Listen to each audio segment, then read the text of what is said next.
Very good morning, my dear students. Myself Nitesh, Assistant Professor in Economics. Online class series में आपका स्वागत है। हमने इकोनॉमिक्स की पिछली ऑनलाइन क्लास में पढ़ा था meaning and definition of economics, यानी अर्थशास्त्र का अर्थ और परिभाषा। जब बात अर्थशास्त्र के सिद्धांतों की हो या अर्थशास्त्र के अध्ययन क्षेत्र की हो तो हम अर्थशास्त्र को दो बड़े भागों में बांटते हैं, माइक्रो एंड मैक्रो इकोनॉमिक्स। आज की क्लास का हमारा टॉपिक यही होगा, micro and macro economics. Micro economics का अर्थ होता है व्यष्टि अर्थशास्त्र और मैक्रो इकोनॉमिक्स का अर्थ होता है समष्टि अर्थशास्त्र। माइक्रो का हिंदी अर्थ होता है सूक्ष्म, छोटा, लघु।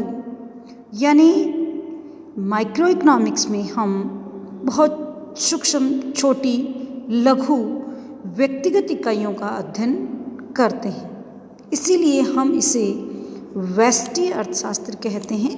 यानी इसमें अर्थशास्त्र की छोटी इकाइयों का, व्यक्तिगत इकाइयों का अध्ययन होता है, जैसे उपभोक्ता है, उत्पादक कोई फर्म है, कीमत सिद्धांत है, वितरण के सिद्धांत, ब्याज, लाभ, पूंजी और श्रम, इन सब के जो सिद्धांत हैं, तो इन सब की चर्चा हम माइक्रो इकोनॉमिक्स में करते हैं। और मैक्रो इकोनॉमिक्स, जिसे हम व्यष्टि अर्थशास्त्र कहते हैं, मैक्रो का अर्थ होता है विशाल, बड़ा, विस्तृत।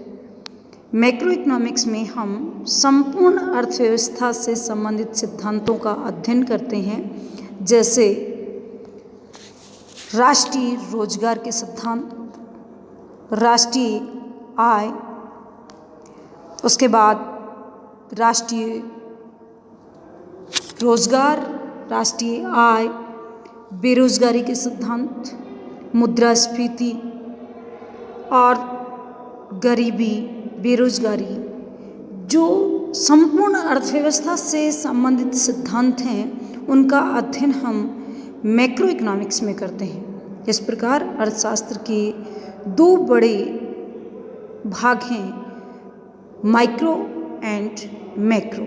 आज हम इन्हीं पे डिटेल से बात करेंगे। सर्वप्रथम रैग्नर फिश ने 1933 में व्यष्टि अर्थशास्त्र व समष्टि अर्थशास्त्र शब्दों का प्रयोग किया था। व्यष्टि अर्थशास्त्र का अर्थ अंग्रेजी भाषा के माइक्रो शब्द ग्रीक शब्द मैक्रोज से बना है, जिसका अर्थ है छोटा या सूक्ष्म। व्यष्टि अर्थशास्त्र को सूक्ष्म अर्थशास्त्र अथवा कीमत सिद्धांत भी कहते हैं।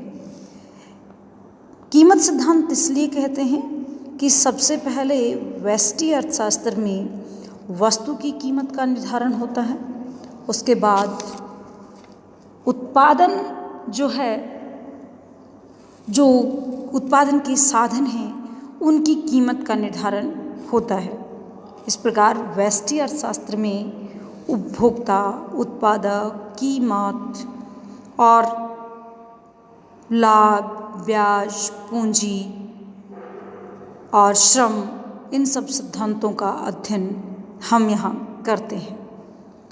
व्यष्टि अर्थशास्त्र का अर्थ, व्यष्टि अर्थशास्त्र में व्यक्तिगत या विशिष्ट इकाइयों के आर्थिक व्यवहार तथा सापेक्ष कीमतों का अध्ययन किया जाता है, जैसे एक उपभोक्ता, एक फर्म, विशिष्ट परिवार, एक उद्योग, विशिष्ट वस्तुओं या साधनों की कीमतों का अध्ययन।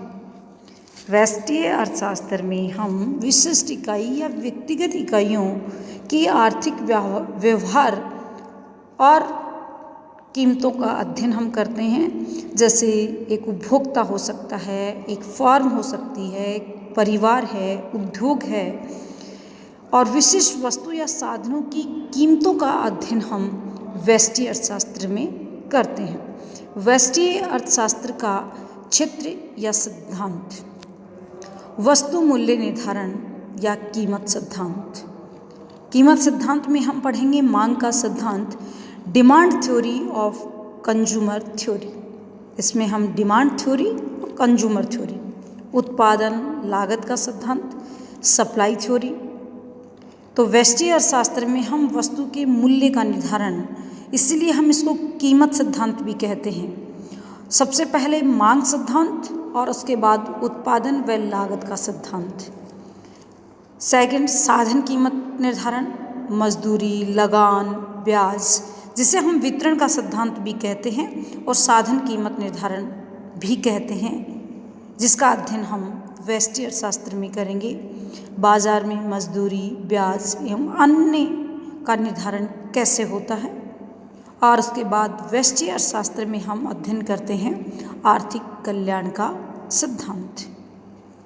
तो ये था व्यष्टि अर्थशास्त्र, जिसे हम माइक्रो इकोनॉमिक्स कहते हैं।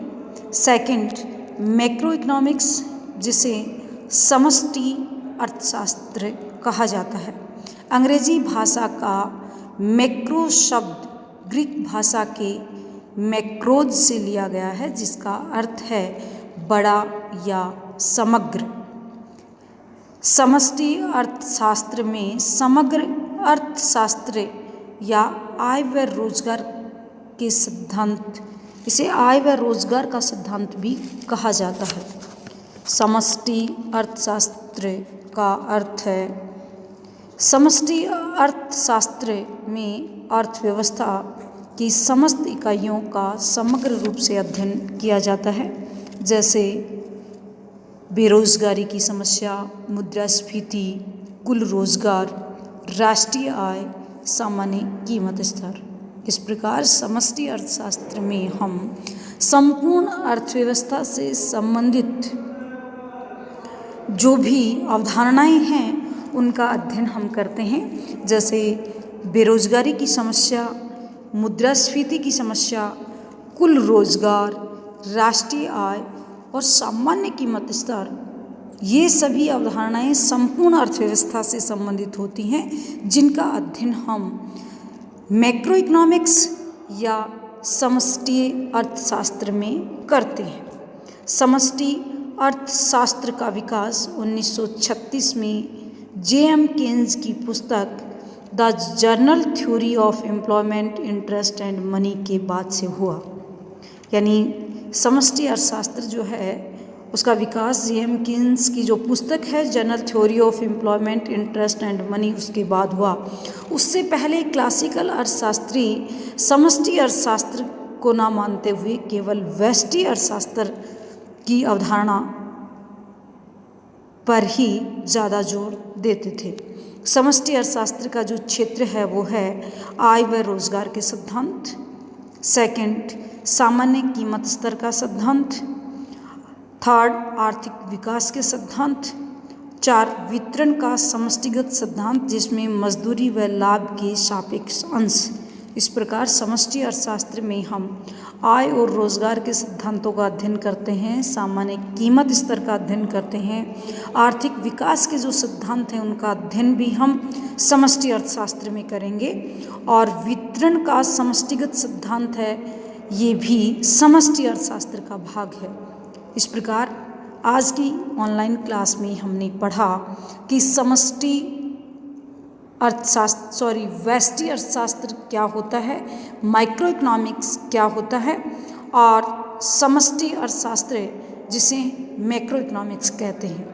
यानी मैक्रो और माइक्रो इकोनॉमिक्स क्या होता है, व्यष्टि और समष्टि अर्थशास्त्र क्या होता है, व्यष्टि अर्थशास्त्र में हम किसका अध्ययन करते हैं और समष्टि अर्थशास्त्र में हम किसका अध्ययन करते हैं।